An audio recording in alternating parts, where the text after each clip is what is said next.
Rukun tani tanya harkat, ingat begatat 5 perkara. Yang pertama fun bijih sertifikat, tanah gat masa. Rukun kedua, rukun yang kelea begat tarawat, yang kepet mehat benaboh baja.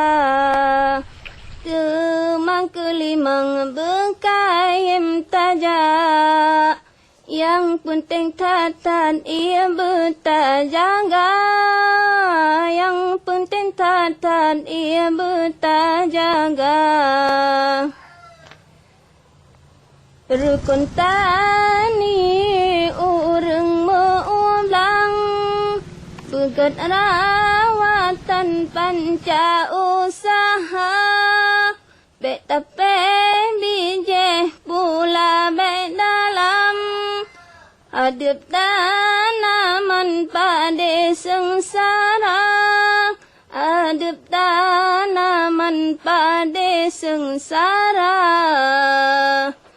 Rukun tani tanya harkat, ingat begatat 5 perkara.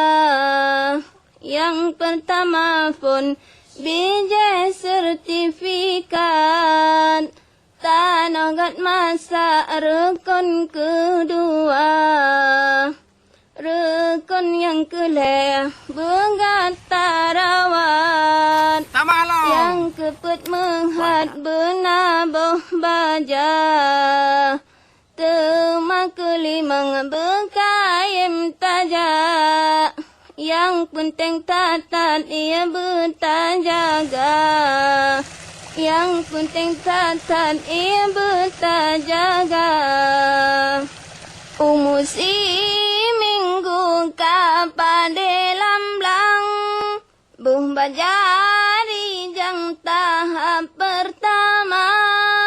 Umusi bulan tamah lam rijang, buh bajalam lang be ia mepapa.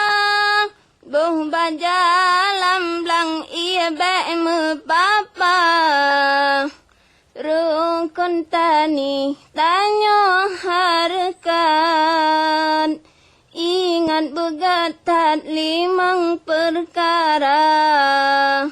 Yang pertama fun bijih sertifikat, tanah gat masa. Rukun kedua, rukun yang keleh begat tarawat, yang kepet mehat benaboh baja.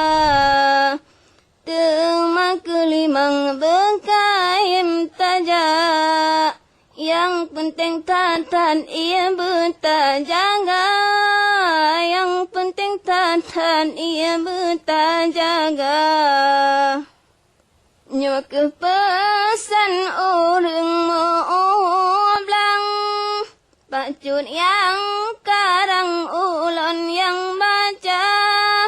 Gutanya mewaras kibak Tuhan, tapi hairakan wajib usaha. Tapi hairakan wajib usaha.